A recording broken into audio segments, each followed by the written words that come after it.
Okay, this is video 3, recording as of November 17th, 2024. Um, Not a super long one. I think I've only got really two big topics I want to discuss. The first and sort of less important is, I was only at most 10 hours away from listening to the audio books that I've been working on for the past 2 years and reaching the physical books in the Horus Heresy. And what can I say? My attention just gets split so easily. I came across a 4-hour video breaking down why the Star Wars hotel, the Halcyon, failed. Um, and I just couldn't resist, and so I ended up watching that. I guess my most fascinating takeaway from that was that it really does seem like everything that the Halcyon did was intended to be the sort of sideshow acts in Galaxy's Edge until somebody showed up and was like, what if we just put all of that behind a paywall and charge $2 a minute at the lowest end? So that was really fascinating. I do wonder if we'll get any of those things back in Galaxy's Edge now that the Halcyon's closed down. I guess I'd be surprised if that happened, only because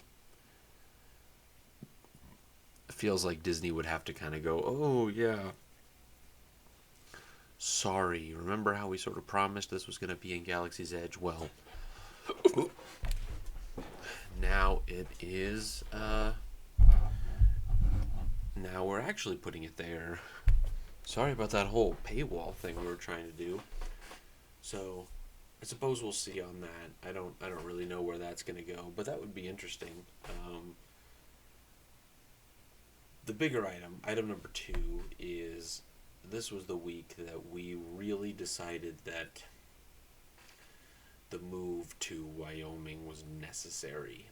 Uh, and there's a lot of factors that laid into that, but really, and most importantly, the factor is just money. You know, we have found houses out there, with four bedrooms, in some cases only one full bathroom, um, if not just one bathroom in general, that are selling for 280 something $1,000, when if you want something like that out here, easily the price tag is 550 million.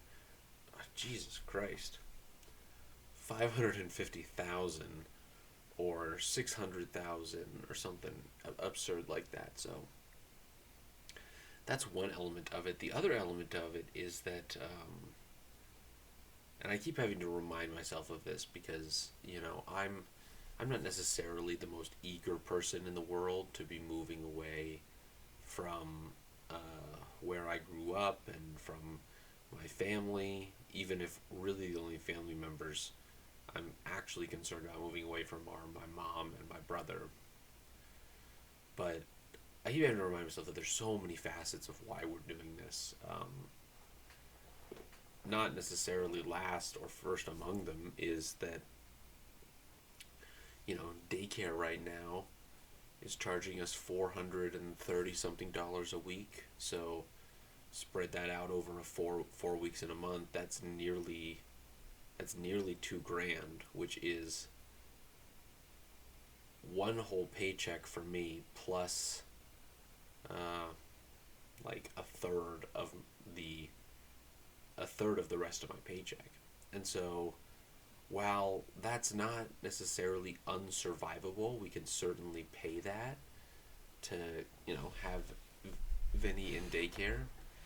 We certainly can't afford that if we wanted to have 2 kids. So because immediately that doubles. So then it's not just with around $4,000. That's almost all of both of Gabby's paychecks. And so that's pretty unsurvivable, which would mean we'd have to put our which means that best case scenario, even if I get a new job um, that can afford that, it's really likely that I would only be able to get something that sort of canceled that out. So it wouldn't it would mean I would literally just be working to pay for daycare, and in that case, Gabby would also have to get a better job because um, she would then have to pay for all the things that we use my paycheck to pay for now. And I know we're leaving a really good interest rate with this house behind, but it's a necessary sacrifice because otherwise, I just don't think we'll ever be able to have that second kid. And there's a lot of other things that are better about it too. There's no income tax up there, so with Vinny's daycare being cut in half, and with both of our incomes going up by about 5 or 6%, that's a pretty nice jump. So even if paying for the house is more expensive, then it won't matter because it'll be made up for by the decrease in the amount of daycare cost and the increase in our paychecks.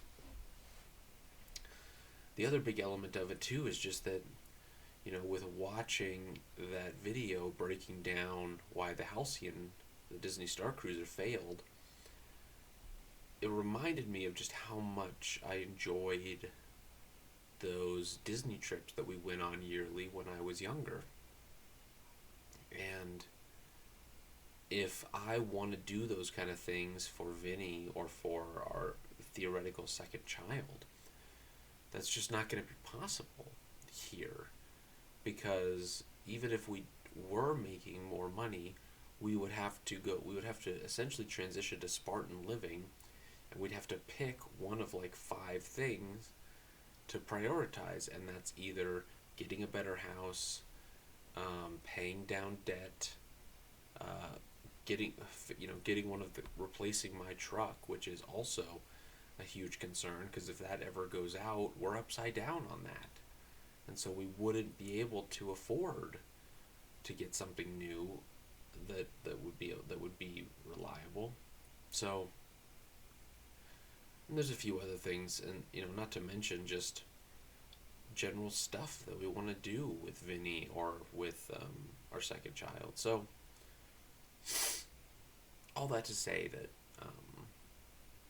the move feels really necessary, and right now I know that my job is having trouble filling the equivalent to my position in Cheyenne, and so I think they'll be open to allowing me to transition up there so that they can look in a wider market down here.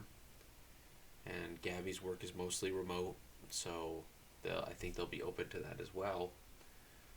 And I think, ultimately Cheyenne's only 2 hours away from Denver, so it's not the end of the world, but, I still feel a little melancholy about moving. There's just, I'm going to miss Aiden, and I'm going to miss knowing the area, so.